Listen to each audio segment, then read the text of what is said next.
أعوذ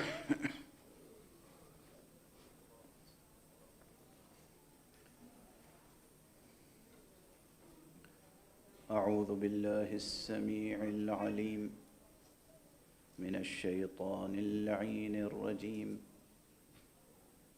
بسم الله الرحمن الرحيم.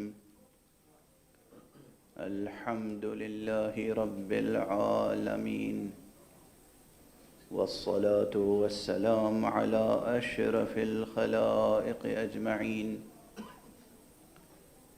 سيدنا وسيد الأولين والآخرين،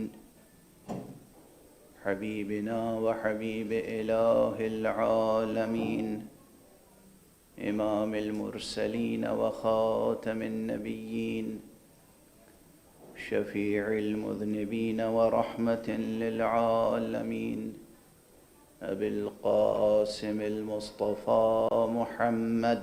اللهم صل على محمد وآل محمد وعلى أهل بيته الطيبين الطاهرين الهداة المهديين المعصومين المظلومين، واللعنة الدائمة على أعداء الحق والدين.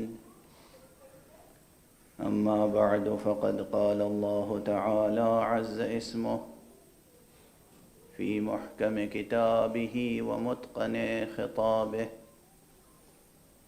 بسم الله الرحمن الرحيم. إن في خلق السماوات والأرض واختلاف الليل والنهار لآيات لأولي الألباب. صدق الله العلي العظيم. اللهم صل على محمد وآل محمد. ایک اور بلندتر صلوات. اللهم صل على محمد وآل محمد.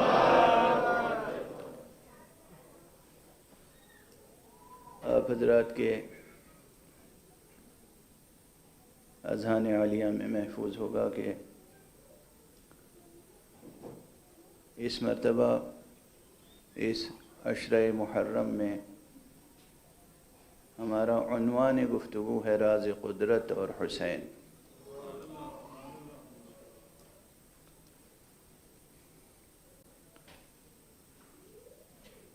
کل کی مجلس میں غالباً میں نے یہ معروضہ بھی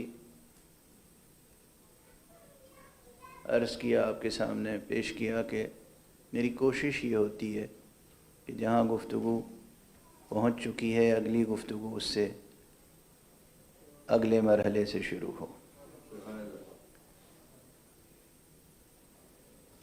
درمیان میں اور باتیں استطراداً آ جاتی ہیں، یعنی بہت سی باتیں درمیان میں آ جاتی ہیں، چاہے وہ کوئی وقتی مناسبت ہو یا کسی لفظی یا معنوی رعایت کی بنا پر ہو. درمیان میں جب کوئی اور خیال یا کوئی ضمنی عنوان آ جاتا ہے تو ظاہر ہے اسے بھی ایڈریس کرنا پڑتا ہے. لیکن بنیادی کوشش یہی ہوتی ہے کہ جہاں تک گفتگو پہنچ چکی ہے، جہاں تک فکر پہنچ چکی ہے، اس سے آگے گفتگو بڑھے.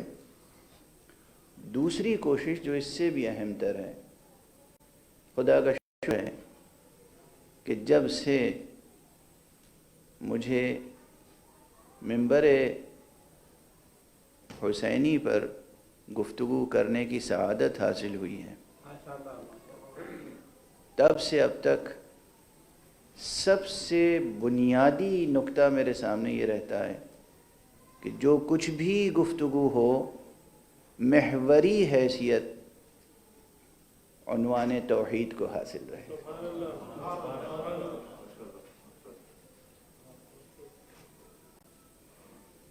بنیادی اور محوری حیثیت.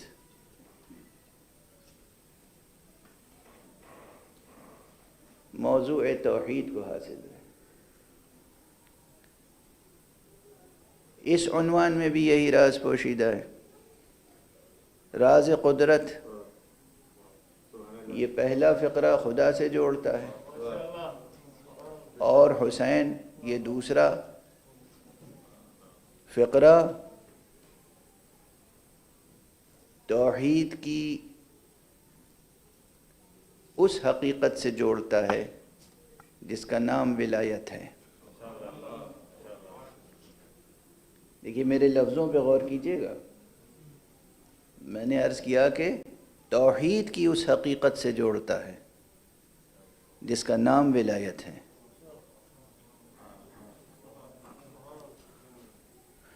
ہر شے کا ایک ظاہر ہے ذہن انسانی کے لیے اور ایک باطن ذہن انسانی کے لیے۔ وہ قوت عاقلہ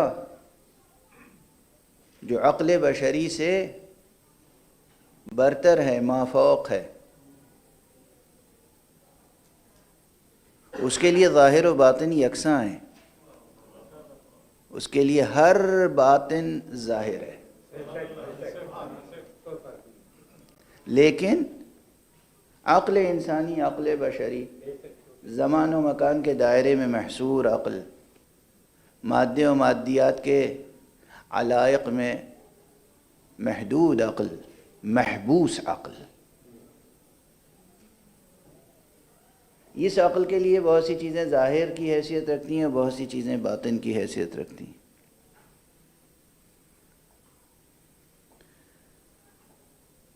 توحید اصل و اساس ہے اور ولایت اس کے نفاذ کا نظام ہے۔ نفاذ توحید کے ارکان اپنے اپنے وقت میں انبیاء ہوتے ہیں، ائمہ ہوتے ہیں، اولیاء ہوتے ہیں، اوصیاء ہوتے ہیں۔ اسی لیے جب آپ زیارت جامعہ پڑھتے ہیں تو ان کو سلام کرتے ہیں، السلام علیکم یا ارکان توحید اللہ۔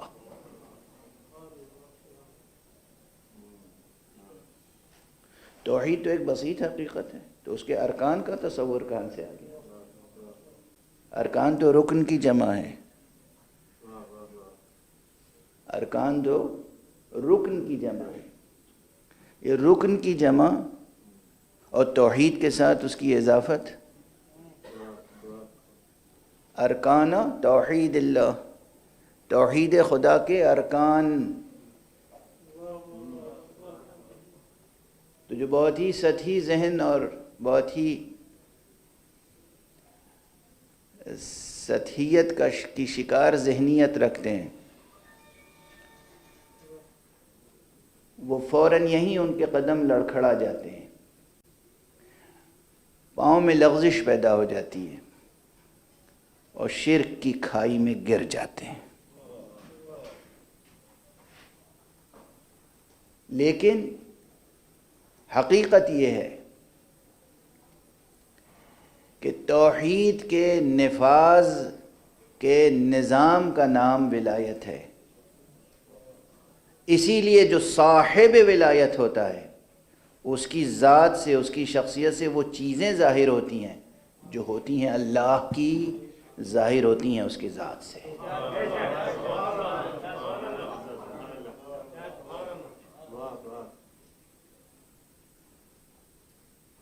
اس عالم ہستی میں کوئی حقیقت نہیں ہے بجز ایک حقیقت کے، اور وہ حقیقت صاحب توحید کی ہے۔ لیکن اس حقیقت کا نفاذ، اس کی تجلیاں، جس کے متعلق کل ایک مسئلے کی طرف میں نے اشارہ کیا کہ عالم کثرت بھی جو ہے وہ زمان و مکان کے حصار میں جب تک رہے گا، عالم کثرت کل کا کل زمان و مکان کے حصار میں نہیں ہے، زمان و مکان کے حصار کے باہر بھی ایک عالم ہے، عالم کثرت، لیکن اس زمان و مکان کے حصار میں جب تک جو کچھ ہے اس میں سب سے بڑی نسبت تضاد کی ہے، اور یہاں تضاد صرف نور و ظلمت میں نہیں ہے، یہاں تضاد صرف حق و باطل میں نہیں ہے، یہاں تو خود مظاہر خیر میں، مظاہر حسن میں، مظاہر حق میں بھی تضاد نظر آتا ہے، جس کی میں نے ایک چھوٹی سی مثال کر عرض کی۔ اس کے معنی کیا ہیں؟ اس کے معنی یہ ہیں کہ یہ کائنات، یہ عالم ہستی بطور خاص جو زمان و مکان کے دائرے میں ہے، یہاں اسرار توحید بھی، اسرار وجود بھی، اسرار معرفت بھی، حجاب اندر حجاب اندر حجاب اندر حجاب، بہت حجابات ہیں یہاں پر، بہت حجابات ہیں۔ ہر چند کے کبھی کبھی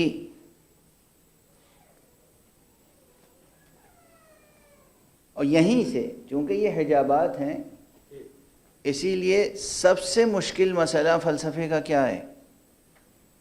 حکمت کا، فلسفی کا سب سے مشکل مسئلہ کیا ہے؟ خود نالج کی حقیقت۔ جو کچھ ہم جانتے ہیں واقعاً جانتے ہیں کہ نہیں جانتے، یہ ہے مسئلہ۔ جو کچھ ہم جانتے ہیں واقعاً جانتے ہیں کہ نہیں جانتے، پھر اگر نہیں جانتے تو کیا جان سکتے ہیں یا جان بھی نہیں سکتے؟ اور اگر جان سکتے ہیں تو یہ تصدیق کون کرے گا کہ جو جانا ہے وہ صحیح ہے؟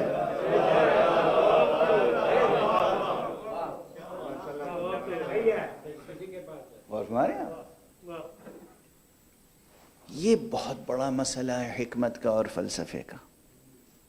یہ ہے اور رہے گا قیامت تک، تب تک رہے گا جب تک کہ روئے جانا بے حجاب نہ ہو جائے، جب تک تمام حجابات برطرف نہ ہو جائیں۔ وہ بہت کم صاحب بصارت و صاحب بصیرت ہیں جن کے سامنے کوئی حجاب ٹھہر نہیں سکتا، جن کی آنکھوں کے سامنے کوئی حجاب ٹھہر ہی نہیں سکتا۔ وہ بہت کم افراد ہیں، اور جو ہیں ان میں سے اظہار کرنے کا اذن بھی بہت کم افراد کو ہے۔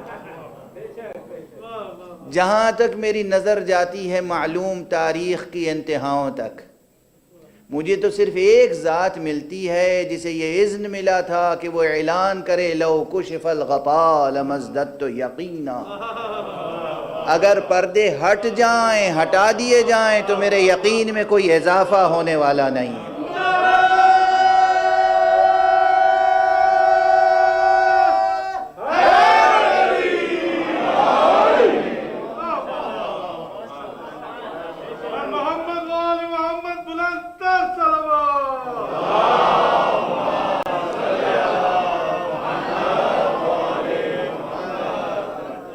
خدا کی قسم ہماری جانیں قربان ہو جائیں اس میں گرامی ہے باب شہر علم پر۔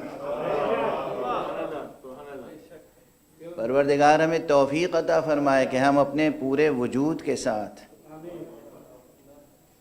اس ذات گرامی کے نام نامی پہ نثار ہو سکیں جس کا نام علی حکیم ہے۔ ایک صلوات پڑھ دیجئے، ایک بلندر صلوات۔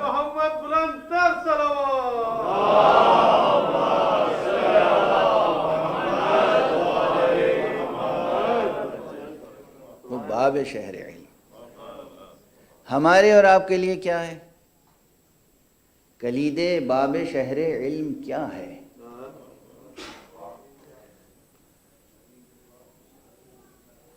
اب یہ ایک مصرع ہو گیا، کلید باب شہر علم کیا ہے؟ محبت ہے، مودت ہے، ولا ہے۔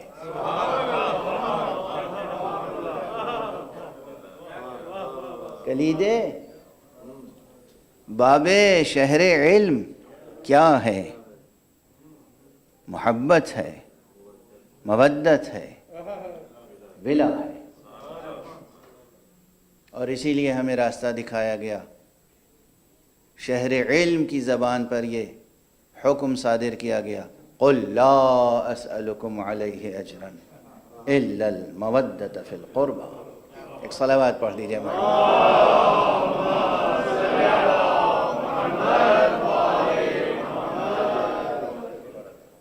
یقین رکھیے ابھی تک کی گفتگو سے اتنا تو سمجھ میں آ گیا نا کہ فلسفی کے تمام مسائل میں، تمام کوشچنس میں، تمام ایشوز میں یہ مسئلہ نالج کا سب سے پیچیدہ ہے، سب سے مبہم ہے. ہمیں معلوم ہے. کیا معلوم ہے؟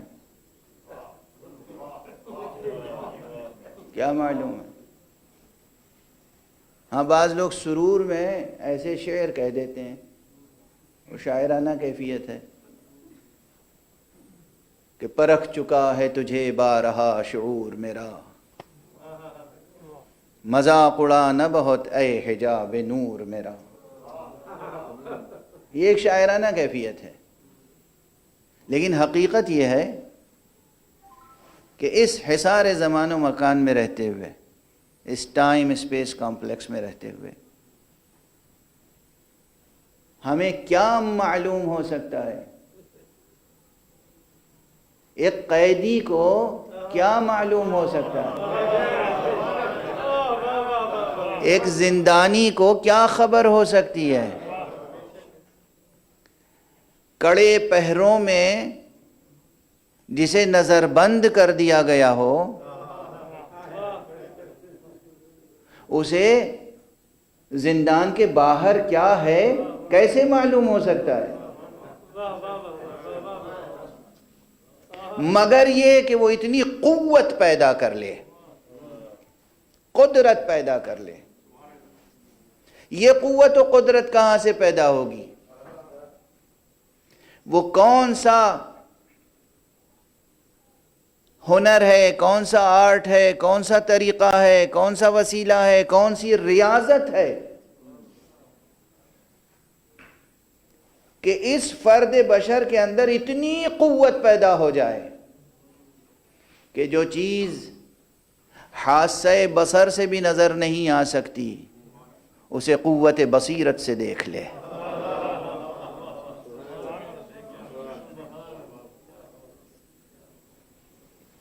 یقین فرمائیے کہ وہ قوت صرف ایک ہے، اور وہ ہے محبت. یہ دنیا بھر کے لٹریچر میں، ادب میں پہلے بھی میں اشارہ کر چکا ہوں اور آج پھر اشارہ کر رہا ہوں. یہ جو محبت کی ثنا خوانی ہے، یہ جو عشق کا قصیدہ پڑھا جاتا ہے،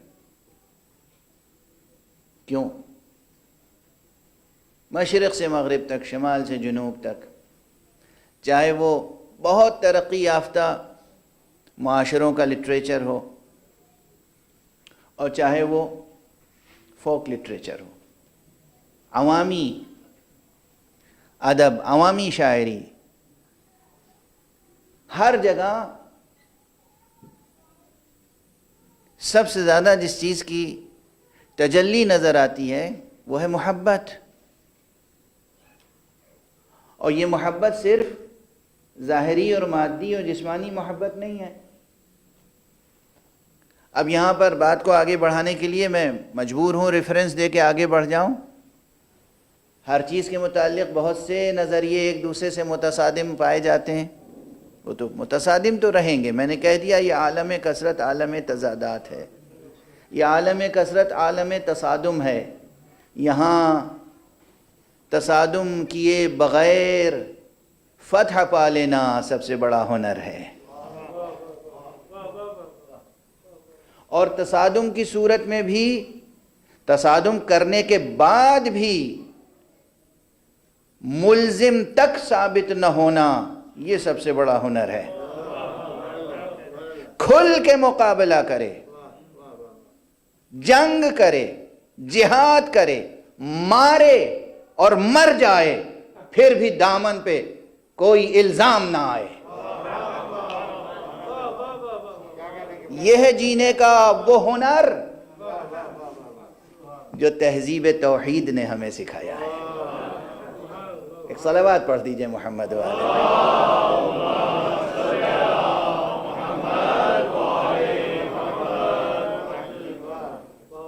یہ جو قرآن مجید میں قتال، جہاد،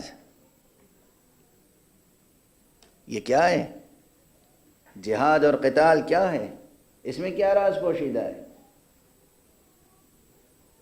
اب دیکھیے آ گئی نا بات درمیان میں، تو بالکل ہٹ کر اب اس عنوان پر 2 جملے عرض کر دوں، اس کے بعد بات آگے بڑھاؤں۔ ایک صلوات پڑھیے محمد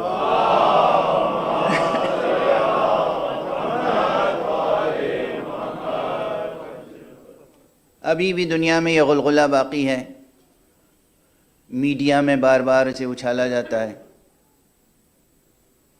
کہ دنیا میں دہشت گردی ہے، اور دہشت گردی جو ہے وہ مذہبی عناصر سے جوڑ دی جاتی ہے، ریلیجس ایلیمنٹس اور ٹیررزم، یہ دونوں ایک دوسرے سے جڑے ہوئے ہمیشہ میڈیا میں نظر آتے ہیں، دکھائے جاتے ہیں، لیکن حقیقت کیا ہے؟ دہلی میں ایک بڑی اہم کانفرنس تھی، اور اس میں مختلف شعبہائے زندگی کے افراد شریک تھے، اور اس فقیر کو بھی یاد کیا گیا تھا۔ مجھ سے کہا گیا کہ ذرا جہاد اور ٹیررزم کے اوپر کچھ تقریر کیجئے اور بتائیے کہ جہاد کیا ہے اور ٹیررزم سے اس میں کیسے امتیاز کر سکتے ہیں۔ تو مجھے اندازہ نہیں تھا کہ اس میں کس کس شعبے کے لوگ موجود ہیں، حتیٰ کہ فلم انڈسٹری کے لوگ بھی بہت اہم شخصیتیں موجود تھیں اس میں۔ بہرحال مجھے تعارف بھی نہیں تھا، میں پہچانتا بھی نہیں تھا ایسے لوگوں کو جو یہ سوچ بھی نہیں سکتے کہ ان کو کوئی نہیں پہچانتا۔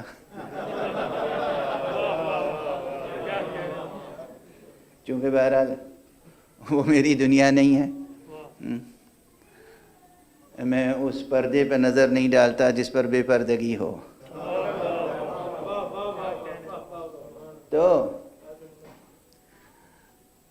میں نے جو معروضہ پیش کیا وہ بس یہ تھا کہ اگر آپ کہیں جا رہے ہوں، چھوٹی سی مثال، کہیں آپ جا رہے ہوں اور راستے میں کہیں کوئی پرانی عمارت گرائی جا رہی ہو یا گرائی جا چکی ہو، کسی بھی ذریعے سے، بلڈوزر چلا کر یا مزدوروں نے گرائی ہو یا اوپر سے کوئی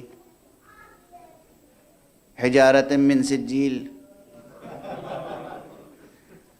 کوئی چیز اوپر سے ایسی گرا دی گئی ہو کہ وہ ٹوٹ کے بکھر گئی ہو عمارت، تو وہاں آپ دیکھیں گے کہ ملبہ پڑا ہوا ہے، لوہا ہے، پتھر ہے، اینٹ ہے، مٹی ہے، ایک ڈھیر ملے گا۔ آپ دیکھ کے آگے بڑھ جائیے۔ اب آپ دیکھیں کہیں پر کوئی نئی عمارت بن رہی ہے تو دیکھیں گے وہاں فاؤنڈیشن کھودی گئی ہے، بنیاد کھودی گئی ہے، پتھر پڑے ہیں، اینٹیں ہیں، لوہا ہے، پتھر ہے۔ وہاں بھی لوہا، پتھر، مٹی تھا، مٹی تھی، یہاں بھی لوہا، پتھر، مٹی سے وہی سب ہے، لیکن ایک نظر میں آپ فرق کر لیں گے، وہاں تخریب ہوئی ہے، یہاں تعمیر ہو رہی ہے، ایک نظر میں۔ یہی فرق ہے ٹیررزم اور جہاد میں۔ ٹیررزم انسانی معاشرے کو تباہ کرنے کا نام ہے، جہاد انسانی معاشرے کی تعمیر کا نام ہے۔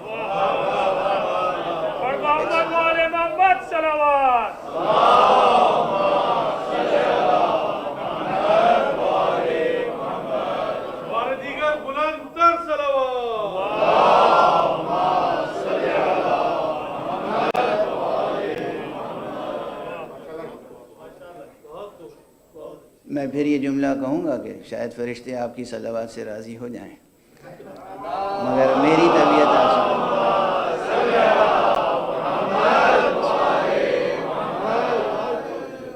تو بہرحال درمیان میں اب یہ بات آ گئی تھی تو میں نے عرض کر دی، یہ عالم تضادات کا عالم ہے، تصادم کا عالم ہے، لیکن یہاں جو قتال کا تصور قرآن نے دیا ہے، جو جہاد کا تصور کسی بھی مذہب نے دیا ہے. اور پھر مجھے اپنی ہی ایک کانفرنس یاد آ گئی دلی میں، یہی لودھی روڈ پر جو انڈیا اسلامک کلچر سینٹر ہے، اس کے مرحوم سیکریٹری چودھری عارف صاحب، پروردگار انہیں جزائے خیر عطا فرمائے، انہوں نے ایک مرتبہ ایکسٹینشن لیکچر رکھا تھا میرا، اور اس میں بہت سے حضرات تھے مختلف مذاہب مسالک سے، اور ہندوستان کے بہت سے IAS افسران، IPS افسران، اور بہت سے اس طبقے کے لوگ تھے. موضوع وہاں بھی وہی تھا، مسئلہ ٹیررزم کا، اور یہ کہ اسلام کا ٹیررزم سے کیا تعلق ہے، قرآن کا ٹیررزم سے کیا تعلق ہے، اور قرآن مجید میں قتال کی آیتیں کیوں موجود ہیں. وہاں اتفاق سے اس لیکچر میں مجھے یاد ہے اچھی طرح سے کہ جو حاضرین تھے ان میں تقریباً برابر کے رہے ہوں گے، یا شاید غیر مسلم حضرات زیادہ تھے، مسلم حضرات کم تھے. تو میں نے گفتگو وہاں شروع اس سے کی کہ کیا میں پوچھ سکتا ہوں کہ آپ حضرات میں سے گیتا کتنے حضرات نے پڑھی ہے؟ شریمد بھگوت گیتا ہندو مذہب کی مقدس کتاب ہے، اور ظاہر ہے ان کے مقدسات میں سے ہے، تو میں بھی اس کا بہت احترام کرتا ہوں. تو میں نے دیکھا کہ، اور میں نے شرط لگائی تھی پوری کتاب گیتا شروع سے آخر تک، اس پوری گیتا کو کتنے لوگوں نے پڑھا ہے آپ میں سے جو موجود تھے؟ تقریباً 70 حضرات، 70 کچھ 72 ایسے ہی کچھ تعداد تھی. تو اس پورے مجمع میں سے 3 حضرات نے ہاتھ اٹھا کے کہا ہم نے پڑھی ہے. اور میں نے پھر تاکید سے پوچھا کیا پوری پڑھی ہے؟ تو انہوں نے کہا ہاں جناب ہم نے پوری پڑھی. اور پھر سب بول پڑے کہ بھئی ہم میں سے 1-2 اشلوک تو سبھی نے پڑھے ہیں، لیکن پوری ظاہر سے بات ہے نہیں پڑھنے کا موقع ملا. پھر میں نے کہا کہ الحمدللہ میں نے پوری گیتا 3 مرتبہ پڑھی ہے، شروع سے آخر تک. اور یہ تو اس وقت کا میرا جواب تھا. اب مجھ سے کوئی پوچھے تو میں نہیں بتا سکتا کتنی بار پڑھ چکا ہوں، کیونکہ خود اردو زبان میں گیتا کے کتنے ٹرانسلیشنز ہو چکے ہیں، درجنوں. سب سے پہلے گیتا کا ٹرانسلیشن اکبر کے دربار کے نورتن فیضی نے فارسی میں کیا تھا، پرشین میں. فیضی نے، ابو الفیض فیضی، سب سے پہلے انہوں نے پرشین میں بہت کامیاب یادگار پیس آف لٹریچر ہے وہ، پرشین میں، سنسکرت سے پرشین میں انہوں نے ٹرانسلیٹ کیا. اور اس کے بعد پھر اردو میں ٹرانسلیشنز بھی بہت ہو چکے. نواب جعفر علی خان کا ٹرانسلیشن، مشہور فلسفی اور نقاد اور ماہر اقبالیات ڈاکٹر خلیفہ عبدالحکیم کا ٹرانسلیشن، اور بہت سے ٹرانسلیشنز. اور تقریباً ہر ٹرانسلیشن کو شروع سے آخر سے درمیان سے کہیں نہ کہیں سے میں نے پڑھنے کی کوشش کی، اور ان ٹرانسلیشنز کی بھی کمپریٹیو اسٹڈی کی. خیر مجھے اس سب معروضے کا سبب یہ ہے کہ آپ کسی سے بھی پوچھئے کہ یہ گیتا نازل کہاں ہوئی، ان کے عقیدے کے مطابق شری کرشن جی کا بیان ہے نا گیتا، ان کی تعلیم ہے، ان کی تعلیم ہے. کس کو تعلیم دی، کہاں تعلیم دی، کس وقت تعلیم دی؟ تو یہ طے ہے کہ جب کوروں اور پانڈووں کے درمیان جنگ ہوئی، دونوں ایک دوسرے کے مقابل میں آ گئے تھے، اور ارجن کو یہ سمجھ میں نہیں آ رہی تھی بات کہ یہ جو سامنے جن سے ہم لڑنے کے لیے کھڑے ہوئے، اس میں کوئی ہمارا دادا ہے، کوئی چچا ہے، کوئی بھائی ہے، یہ سب تو ہمارے عزیز ہیں، رشتہ دار ہیں، خونی رشتہ ہے، کیسے ہم ان سے جنگ کریں؟ اور جیسے ہی ہمت ہارنے لگے کہ نہیں ہم ان سے جنگ نہیں کریں گے چاہے ہمارا اقتدار رہے یا نہ رہے، وہیں پر ان کے عقیدے کے مطابق خدائی آواز وجود میں آئی. وہیں پر شری کرشن جی نے ایک اپدیش دیا، ایک پیغام دیا، ایک تعلیم دی اور تاکید و اصرار کے ساتھ کہ ہرگز اس خیال میں نہ آنا کہ یہ تمہارے عزیز ہیں، رشتہ دار ہیں، خاندان والے ہیں. تم یہ دیکھو کہ ظالم کون ہے اور مظلوم کون ہے. تم یہ دیکھو حق پر کون ہے اور باطل پر کون ہے. اپنا حق حاصل کرنے کے لیے، ظلم کو مٹانے کے لیے، مظلوم کا ساتھ دینے کے لیے ظالم سے قتال کرنا، ظالم سے جنگ کرنا ضروری ہے. اور اس کے نتیجے میں یعنی میدان جنگ میں پوری گیتا کرشن جی نے ارجن صاحب کو تعلیم کی. اگر میدان جنگ میں، اور وہ بھی قتال اور جنگ کے لیے، یعنی مارو، لڑو، پیچھے نہ ہٹو، اگر اس کتاب کا آغاز وہاں سے ہو رہا ہے تو اور اس پر ٹیرورزم کا الزام نہیں آتا، تو قرآن مجید میں اگر یہ آیتیں موجود ہیں کہ جو لوگ قتال کر رہے ہیں ان سے قتال کرو جب تک کہ ظلم مٹ نہ جائے، تمہاری تلواریں نیاموں میں نہ جانے پائیں.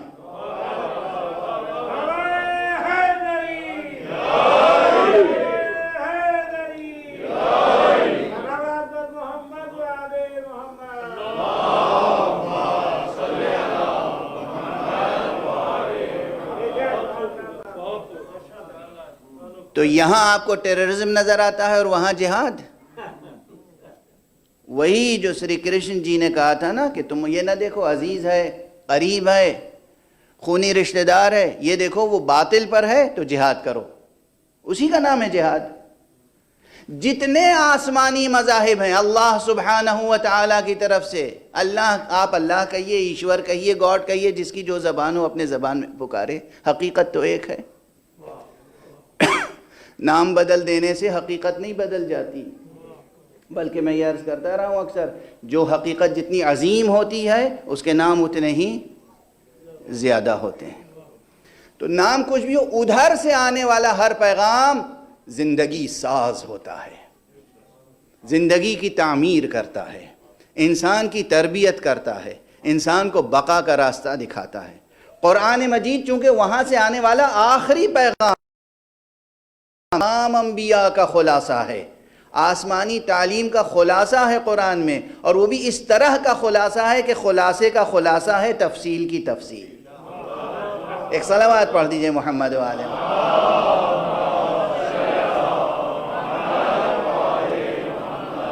ایک بلند صلوات پڑھ دیجئے محمد.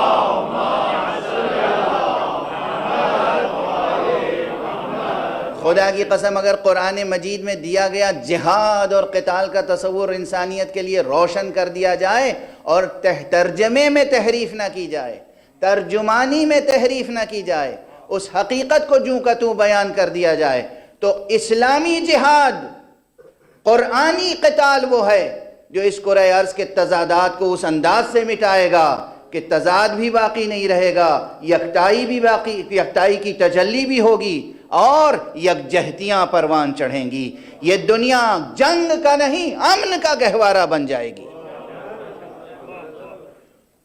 یہ دنیا جنگ کا عرصہ نہیں بنے گی، عرصہ جنگ نہیں رہ جائے گی، پھر امن کا گہوارہ بن جائے گی. یہ قرآنی تعلیمات. بہرحال درمیان میں بات آ گئی، چونکہ تضاد اور تصادم کے الفاظ بھی آ رہے تھے درمیان میں، اس لیے پھر یہ درمیان میں بات آ گئی. براہ راست صلب موضوع میں اگرچہ یہ بات نہیں تھی، صلب موضوع تو میں عرض کر رہا ہوں کہ راز قدرت اور حسین اس عنوان کے تحت ہم چاہتے یہ ہیں کہ توحید کے نفاذ کے نظام کو پہچان لیں. توحید کا نفاذ بھی ہونا ہے نا. یہ فقرہ خود بڑا سنگین ہے، مجھے اندازہ ہے، لیکن اور اکثر میرے دوست احباب مجھ پہ ترس کھا کے کہتے ہیں کہ آپ اتنے مشکل موضوعات لے کے ممبر پہ نہ آیا کیجئے، مگر مجھے اس سے زیادہ مضبوط کوئی ممبر بھی دنیا میں نظر نہیں آتا.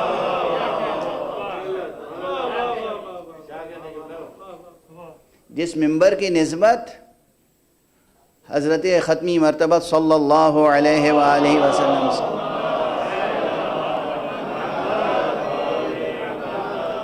جس ممبر کی نسبت صاحب ممبر غدیر امیر المومنین علی ابن ابی طالب علیہ السلام،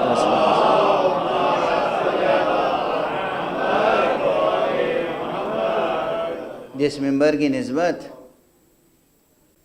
مکتب حسینی سے ہو، مدرسہ حسینی سے ہو، ذکر پاک حسین ابن علی سے ہو، اس ممبر سے زیادہ مضبوط و مستحکم اور بلند کوئی اور پلیٹ فارم ہو نہیں سکتا، جہاں سے سنگین بحثیں گزارش کی جائیں اور ذہن انسانی کی الجھنوں کو دور کیا جائے۔ یہ وہ مرکز ہے جہاں دلوں کو بھی سکون ملتا ہے، ذہنوں کو بھی سکون ملتا ہے، دل بھی روشن ہوتے ہیں، ذہن بھی روشن ہوتے ہیں۔ تو یاد رکھیں کہ یہ راز قدرت اور حسین اس عنوان کے تحت جو بات مجھے عرض کرنی ہے وہ خود کئی ابعاد، کئی جہات، کئی ڈائمنشنز رکھتی ہے۔ ایک طرف سے تو یہ جڑی ہوئی ہے تعلیمیات، تعلیمی فلسفے اور فلسفہ علم سے، دونوں میں بھی ذرا فرق ہے، فلسفہ علم الگ ہے اور فلسفہ تعلیم الگ ہے، ایک دوسرے سے جڑے ہوئے ضرور ہیں۔ حقیقت علم، راز قدرت کیسے منکشف ہو، کیسے معلوم ہو، اس کے اسرار، راز فارسی کلمہ ہے، عربی میں سر کہتے ہیں، پوشیدہ حقیقت، پوشیدہ بات، چھپی ہوئی بات۔ اس کائنات کے ذرے ذرے کے پیچھے علم و آگہی کے بڑے بڑے عالم پوشیدہ ہیں۔ اس سے پہلے بھی غالباً میں یہ لفظ کہہ چکا ہوں۔ عزیزان گرامی، جن لوگوں کے ذہنوں میں جستجو ہے، جن لوگوں کے ذوق میں تعلیمی اور علمی ذوق ہے، جو کچھ جاننا چاہتے ہیں، جو جہل کی تاریکی میں جینا نہیں چاہتے، ان کے لیے، اور کون ہے جو جہل کی تاریکی میں جینا چاہتا ہو؟ کون ہے؟ اگر کوئی فرد ایسا ہو جس کے اندر علم حاصل کرنے کی للک نہ ہو، جس کو علم کے جمال کا ادراک اور احساس نہ ہو، جو علم حاصل کرنے کی طلب نہ رکھتا ہو، وہ بالیقین یہ سمجھ لے کہ انسانی حقیقت سے خارج ہے۔ وہ کچھ بھی ہو سکتا ہے، انسان نہیں ہو سکتا۔ مجھے یقین ہے آپ میں سے کسی کو یہ لفظ برا نہیں لگے گا، ممکن نہیں ہے۔ اگر آپ کو کچھ جاننے کا ذوق نہ ہوتا، علم سے محبت نہ ہوتی، تو مجلس حسین میں آتے ہی کیوں؟ معلوم ہے مجلس حسین اس مجلس کا نام ہے جہاں علم کا تبرک تقسیم ہوتا ہے، جہاں معرفت کی زکوٰۃ بٹتی ہے، جہاں نجات کی راہیں روشن ہوتی ہیں، جہاں غافلوں کی غفلتیں دور ہوتی ہیں، جہاں دلوں دماغوں کو جھنجھوڑ کر اطمینان کی سوغات دی جاتی ہے۔ ایک صلوات پڑھ دیجئے محمد۔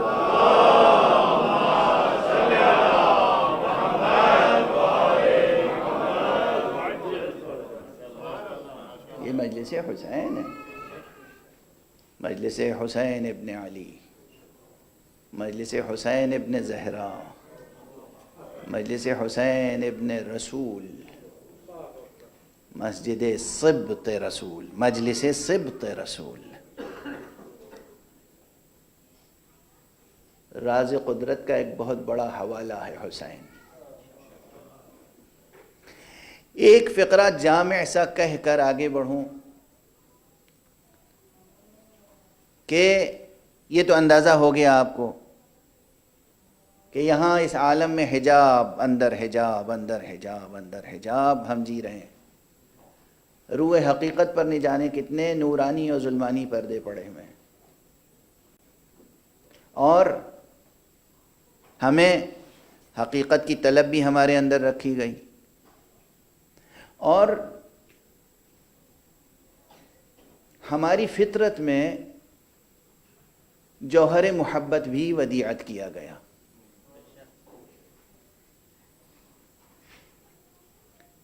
سب سے بڑی عطا ہمیں دست قدرت کی ابتدائی عطا، سب سے پہلی عطا ہماری پاکیزہ فطرت کے اندر یہی جوہر محبت ہے۔ اب ایک بڑا سا ریفرنس دے کر اور ایک جامع سا جملہ کہہ کر آگے بڑھ رہا ہوں۔ اسی لیے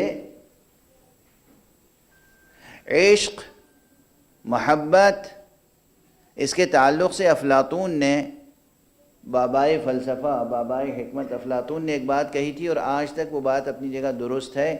لوگوں نے غلط تفسیریں کر کے اسے ریجیکٹ کرنا چاہا ہو، ریفیوٹ کرنا چاہا ہو، تردید کرنی چاہی ہو تو الگ بات ہے، لیکن صحیح تفسیر جب آپ اس کی کیجیے گا تو وہ ناقابل تردید حقیقت ہے کہ محبت یا عشق یہی دراصل، اسی کے اندر دراصل آگہی اور علم اور نالج کا بیج بویا ہوا ہے۔ اس لیے کہ محبت اور عشق کہتے ہیں حسن کو طلب کرنا، اور قبیح سے، قبح سے حسن کا امتیاز جب تک نہ ہوگا، حسن طلب کیسے کریں گے؟ حسن اور خیر کو طلب کرنا ہے عشق، محبت، یعنی حسن کو پہچانیں گے تب نہ طلب کریں گے۔ جتنا آپ محبت کو پروان چڑھائیں گے، عشق کو پروان چڑھائیں گے طلب خیر و طلب حسن میں، اتنا ہی آپ کے لیے راستہ روشن ہوتا چلا جائے گا۔ تو ہمارے اور آپ کے لیے وہ دو مصرے بھلا نہ دیجیے گا جو ابھی برجستہ ہو گئے تھے، یہ تبرک کے طور پہ لے جائیے گا۔ یہ میں کسی کی عطا سمجھتا ہوں کہ کلید باب شہر علم کیا ہے؟ محبت ہے، مودت ہے، ولا ہے۔ اور اسی لیے اس مدرسہ حسینی و مدرسہ قرآنی کی تعلیم کیا ہے؟ محبت، مودت، ولا۔ اور کس سے محبت، کس سے مودت، کس کی ولا واجب و فرض قرار دی گئی؟ وہ جن میں سے ہر ایک اپنی جگہ باب شہر علم تھا۔ یہ کسی موقع پہ عرض کر چکا ہوں، علی باب شہر علم ہیں، اس حدیث شریف میں اعلان کیا گیا، لیکن علی نہ ہو تو حسن باب شہر علم ہیں، حسن نہ ہو تو حسین باب شہر علم ہیں، زہرا بجائے خود باب شہر علم ہیں۔ تو جب باب شہر علم آپ کے سامنے ہے اور اس سے مودت و محبت کا درس آپ کو دیا گیا، فرض قرار دیا گیا، تو یہ یقین کر لیجئے کہ آپ کی قسمت میں پہلے سے کامیابی، نجات اور علم اور آگہی رکھ دی گئی ہے۔ علم، معرفت، آگہی آپ کا مقدر ہے، بشرطے کہ آپ محبت کی صحیح راہ پر آگے بڑھتے چلے جائیں، بشرطے کہ آپ محبت کی صحیح راہ پر آگے بڑھتے چلے جائیں۔ مجھے شدت سے احساس ہو رہا ہے کہ بس تمہید ہی تمہید میں پوری مجلس ختم ہو گئی، وقت ختم ہو گیا، تمام ہو گیا۔ لیکن بہرحال کچھ نہ کچھ راہیں ہمیں نظر آئیں گی۔ راز قدرت کہاں نہفتہ ہیں، کہاں پوشیدہ ہیں، کہاں سے منکشف ہو سکتے ہیں، ضرور سمجھ میں آئے گا۔ راز قدرت کا عنوان ایک طرف میں نے عرض کیا کہ ایپسٹیمولوجی اور فلسفی آف نالج سے متعلق ہے، دوسری طرف یہ عنوان ایک مذہبی موضوع سے متعلق ہے، اور وہ کیا ہے؟ معجزہ۔ معجزہ، چونکہ میں معجزے کا قائل ہوں، اور آپ میں سے ہر ایک قائل ہے، چاہے کھل کے اعتراف کرتا ہو یا نہ کرتا ہو۔ وہ میری بحث سے خارج ہیں افراد جن کا کوئی محل اعراب ہی نہیں ہے، جو سمجھ ہی نہیں سکتے کہ معجزہ اور غیر معجزہ کیا ہوتا ہے، اور جو معجزات کی، ہر معجزے کی مادی اور ظاہری تفسیر و تعویل کرنا چاہتے ہیں۔ وہ جو معجزات الہیہ کی اپنی سی تعویل کرنا چاہتے ہیں، وہ حقائق الہیہ کی تکذیب کے مرتکب ہوتے ہیں۔ وقت آج تمام ہو چکا ہے، لیکن میں اس لیے یہ جملے کہہ کے آگے بڑھتا جا رہا ہوں تاکہ کل جہاں سے گفتگو شروع ہو تو بات مربوط رہے اور تسلسل برقرار رہے۔ تو دو باتیں یاد رکھیے، ایک طرف یہ عنوان حقیقت علم، فلسفہ علم سے جڑا ہوا ہے، ایک طرف یہ حقیقت اعجاز اور معجزات کی تاریخ سے جڑا ہوا ہے۔ جہاں جہاں ہمیں معجزے نظر آتے ہیں وہاں وہاں ٹھہر کر ہمیں الہی حقیقتوں کو دریافت کرنے کا حق ادا کرنا چاہیے۔ اور پھر عرض کر دوں، چھوٹے چھوٹے فقروں میں بڑی بحثیں سمیٹ رہا ہوں، یہ ایک ایک فقرہ ایک ایک مجلس ہے، اسے تعلی نہ سمجھیے گا۔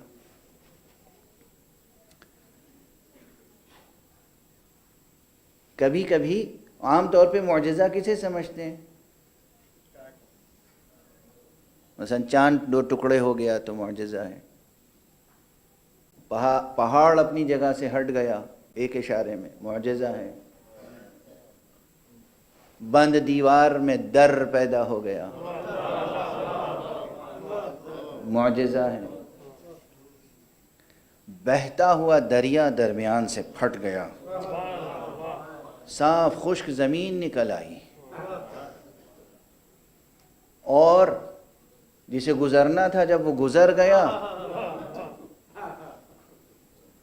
تو پھر وہ دریا پہلی حالت میں آ گیا، اب جسے بہنا تھا وہ بہہ گیا۔ لوگ اس چیز کو، یہ سب برحق ہے نا، یہ سب مثالیں معجزہ ہی ہے، لیکن قول بھی معجزہ بن جاتا ہے، لفظوں کا مجموعہ بھی معجزہ بن جاتا ہے۔ قرآن معجزہ ہے، معجزہ قولی ہے۔ جس طرح لفظوں کا مجموعہ معجزہ بن جاتا ہے، اسی طرح سے بعض واقعات اور حوادث کا مجموعہ بھی معجزہ بن جاتا ہے۔ عام تاریخی سطحی مطالعہ کریں تو آپ کو ادراک نہیں ہوگا، لیکن زاویہ ذرا بدل کے دیکھیں تو کبھی کبھی کوئی واقعہ، کوئی سانحہ، کوئی حادثہ معجزہ ہوتا ہے، معجزہ۔ اسی لیے میں عرض کیا کرتا ہوں، کربلا ایک سانحہ ہے، کربلا ایک واقعہ ہے، کربلا ایک المیہ ہے، لیکن یہ کربلا دست امامت کا معجزہ بھی ہے۔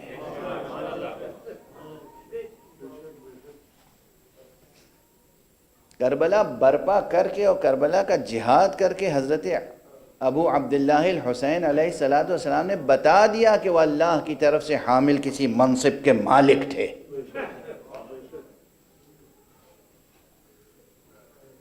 اس نقطہ نظر سے کربلا کے جزیات دیکھیے، ہر موقع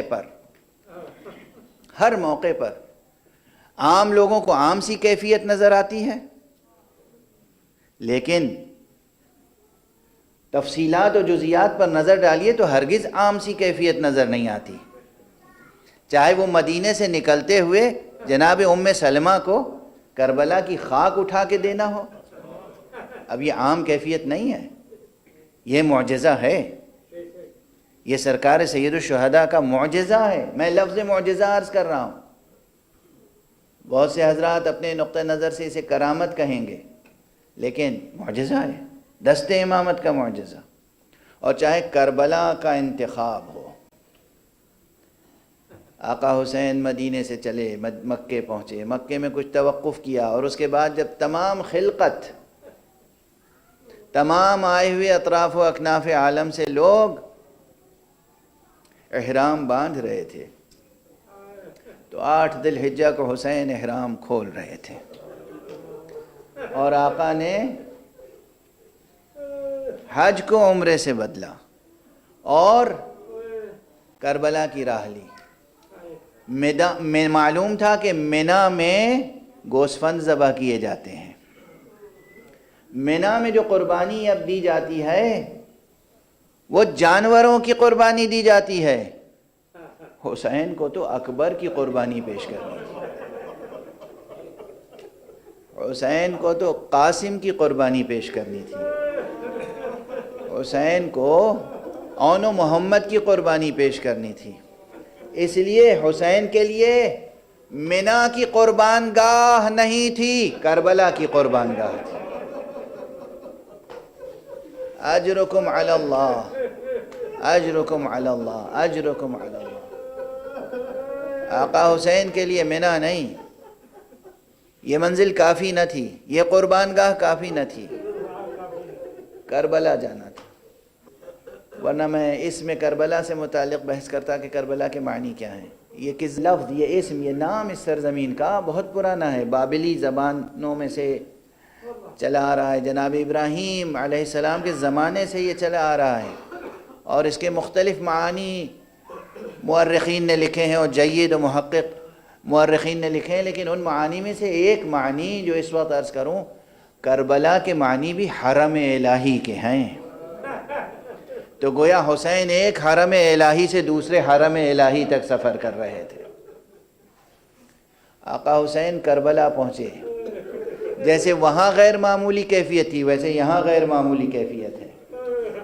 ظاہر بین مورخ کہتا ہے کہ عبید اللہ ابن زیاد کی طرف سے حکم نامہ آیا حر کے پاس کہ بس جیسے ہی میرا یہ حکم ملے حسین پر راستہ روک دو اور کوشش کرو کہ کسی بے آب و گیاہ سرزمین پر اتر پڑیں، لیکن جزئیات میں جب جائیں گے تو اندازہ ہوگا کہ حر روکنے کی کوشش کر رہا تھا، مگر آقا حسین آگے بڑھتے چلے جا رہے تھے۔ بھلا دنیا کے کسی فرد میں یہ طاقت ہے کہ کسی الہی قوت کو روک سکے؟ حسین الہی قوت و قدرت کا امانت دار حسین، اسے کون روک سکتا تھا؟ کون روک سکتا تھا؟ جو مشن ہے، جو مہم ہے، وہ پوری ہو کے رہے گی۔ وہ روکنے کی کوشش کرتا رہا، حسین آگے بڑھتے رہے، یہاں تک ایک منزل آئی جب چلتے چلتے راہوار رک گیا۔ جیسے ہی گھوڑا روکا، آقا حسین نے دائیں جانب دیکھا، بائیں جانب دیکھا، کوشش کی گھوڑا اور آگے بڑھے، اب گھوڑا نہیں بڑھا۔ اب بعض حضرات جزئیات میں اور کچھ تفصیل بیان کرتے ہیں، ممکن ہے ایسا بھی ہوا ہو کہ آقا نے گھوڑے بدلے، سواری کے گھوڑے بدلے، جس گھوڑے پر سوار ہوئے اب کوئی آگے بڑھنے کو تیار نہ تھا، تو آقا نے کہا بلاؤ آس پاس رہنے والوں کو بلاؤ، پوچھو یہ کون سی جگہ ہے۔ آقا کے لیے یہ جگہ اجنبی نہیں ہے، جو ام سلمہ کو دکھا چکے ہوں کہ میری قتل گاہ کہاں ہے، وہ کس لیے پوچھیں گے یہ کون سی جگہ ہے؟ دیکھیے راز قدرت، اسرار علم الہی، انہیں اپنے لیے نہیں پوچھنا تھا، تاریخ کو گواہ کرنا تھا، کچھ بیان دے کر مرقوم فرمانا تھا، مورخین کے قلم کے لیے مواد فراہم کر رہے تھے۔ لوگوں کو بلائے نوا، کسی نے کہا غاغریہ، کسی نے کہا شط فرات، آپ نے کہا کوئی اور بھی نام ہے، کہا اس کو کربلا بھی کہتے ہیں۔ آپ نے فرمایا بس ہماری منزل آ گئی، عباس سواریوں کو اتارو، خیمے برپا کرو، اکبر خیمے برپا کرو۔ سامنے نہر بہہ رہی تھی، ساحل پر چاہا کہ خیمے لگائیں، اتنے میں عبید اللہ ابن زیاد کے لشکریوں نے روکنا چاہا۔ زہیر قین آستینیں الٹ کے غضبناک انداز میں آقا کے پاس آئے، آقا اجازت دیجئے، ان کی مجال ہے کہ ہمیں خیمے برپا کرنے سے روکیں۔ آقا نے جو یہ دیکھا منظر تو پہلے تو زہیر کو سمجھایا، اور پھر کہتے ہیں کہ فوراً آپ کو خیال آیا اگر عباس نے کہیں اس موقع پر زہیر کا ساتھ دیا تو منصوبہ جہاد بدل جائے گا، اس لیے آئے بی بی جناب زینب کے پاس، بہن زینب عباس کو بلا کے ذرا تم سمجھا دو، اجرکم علی اللہ، بہن زینب تم عباس کو سمجھا دو کہ ابھی جنگ کا موقع نہیں ہے، اور آ کر اپنے تمام اصحاب و انصار کے سامنے بلند آواز سے کہا ہم کبھی جنگ میں ابتدا نہیں کریں گے، اجرکم علی اللہ، اجرکم علی اللہ۔ یہ باتیں بہت تیزی سے ہو رہی ہوں گی نا، تو ایسا معلوم ہوتا ہے کہ ابھی خیمے لگے نہیں ہیں، ابھی لگانے کے لیے جگہ تجویز کی جا رہی ہے، ابھی لگانے کا اہتمام ہو رہا ہے، یعنی ابھی بی بی عماری میں ہے اور نیچے گفتگو ہو رہی ہے۔ اور بس اس فقرے پہ گفتگو آج تمام کر رہا ہوں کہ سوچو کون سے اسرار قدرت نہفتہ تھے اور کس طرح کب کون سا راز منکشف ہوتا ہے، جب بالآخر عباس نے جا کے کہا خزادی شہزادی بی بی زینب تشریف لائیں، عباس نے سہارا دیا ہوگا نا، سہارا دے کے اب جب محمل سے زمین پر قدم رکھا ہے، ایک ہوا چلی، کربلا کا غبار اڑا، مشام مبارک زینب تک پہنچا، ایک آہ کی اور غش کھا کے گر گئی۔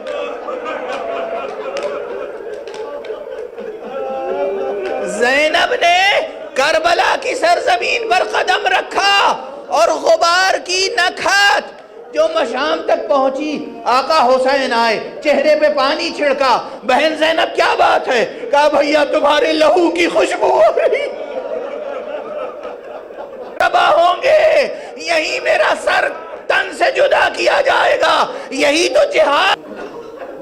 پروردگار ہمیں علوم قرآن اور معارف اہل بیت سے آشنا فرما۔ معبود اس پوری دنیا اپنی رحمانیت کا فیض، اتنی سازشیں ہیں انہیں ختم کر دے پروردگار اپنے ولی آخر وارث حسین فرزند